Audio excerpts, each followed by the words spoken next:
for questions. Brad, on the touchdown route, it seemed like you had the Miami player back there picking up some equipment after that play was over. I mean, we just, it's funny how, you rep and practice. The past couple of weeks, we haven't really had the opportunity to throw the ball that much. So, you just got to stay with that confidence that we have as a receiver core. And, Coach Buzz always tells us we got to make the big plays because we don't get them very often, but when we do, they're crucial. So that was huge for the offense and for the momentum of the game.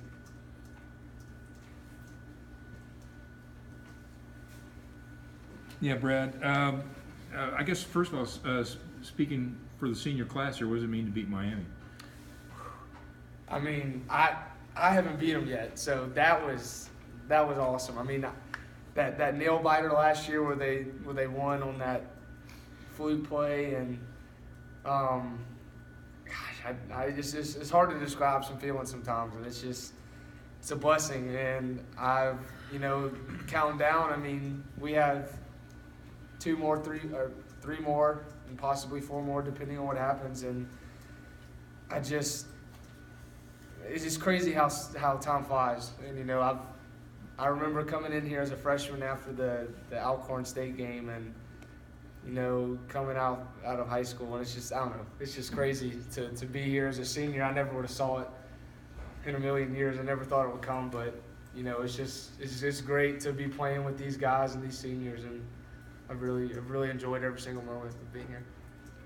Jalen, beginning of the year, we talked about you're getting adjusted to the new position you're playing. Do you feel like this was your best game of the year? It seemed like you were around the ball a lot today. I think it was. I'm just trying to focus on playing hard, playing fast, and I'm just focusing on film, trying to learn before the game even starts to know what they're trying to do, what their tendencies are. So just playing hard, playing fast, that's what I'm trying to do. For both of you guys, what was it like tonight playing your last night game in Bobby Dodd and getting the win like this? That had to be kind of a special moment, especially because it was a close game and against a team that you owed one to. Oh, yeah. For me, that stuck in my mind the whole week. I just remember the fluke, like you said, the fluke play that happened. And luckily we got him back. But just playing at Bobby Dodd at night is just special. I actually was here for my redshirt year. Yeah, we beat Miami 5-0, and it was a whiteout. So that was special as well. But just playing in the game, playing at Bobby Dodd, the fans were awesome. It's just, like you said, it's a blessing to be here. What about you, Brad? I was trying not to think about it yet, but yeah, it's pretty crazy. That's it. I mean, that's the last night game at Bobby Dodd ever.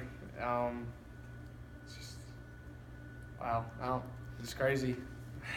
There's not much to say. I mean, looking back in 10, 20, 30 years from now, I mean, this is one of the games you'll remember. I mean, it's crazy, but I've enjoyed it. Brad, talk about Taquan and his play for tonight, and his effort going into tonight. Yeah, I mean, growing up with Taquan these past 4 years, having that relationship as a brother and as one of my best friends, he's battled through some injuries this year, and he is our captain, and that has shown these past couple weeks because he has been involved in every single meeting, every single rep in practice, no matter if he's in or out. Doesn't matter. He is involved and he is encouraging to every single one of our players on offense, and it really showed tonight because he still wasn't 100% tonight, but he really did his work this week and did his studying on the game and did his reps in practice, and it showed. I mean, he did a great job today, and I'm looking forward to what's to come these next 2 games. Brad, Calvin Johnson was in the house. You think you impressed him? Oh, man. Come on, some of his catches? Come on. He was – I love watching film on him. He's the man. He's the man. But, yeah, that's awesome that he was here tonight and, being a receiver and, having that opportunity to play in front of him. I mean, he's a role model to a lot of guys and a lot of receivers around the country and around the world. So, I mean, I know he was one of mine. So, it was great to have him here and play in front of him. Well, you're asked to do so much, I guess, unglamorous work in your position, when you score, do you think it means more to you than maybe a receiver would be in a more, in quotes, traditional offense? I mean, I guess you could say that, but honestly, you know, I get really excited if, you know, I'm making a crucial block, and, you know, that one where Taquan scored, Yeah, you know, that I was sealing the guy, and that, I mean, I was a little more fired up about that one than the touchdown. I mean, I just love being around the team, and when we're successful, I mean, oh my gosh, it's a great feeling to be around. It's contagious, and, you know, being in the triple option for 4 years now, I mean, I've accustomed, and I love what I do, and you know, to have those plays, you know, once or twice a game where you have to be the man and make the play, I mean, what more can you ask for? It's awesome. So. Brad, Coach Johnson said that he'd like to have a whole team with Brad Stewart. So what does it mean for you to hear something like that, and what do you think that team would look like? Well, I don't know. That's wow. You know, I just feel like, you know, every down and even every play on the sideline, I just want us to be so successful, because I know I've seen it in practice.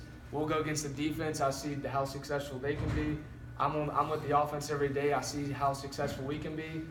It's just, I love, like Coach Johnson said these past couple weeks, do your job.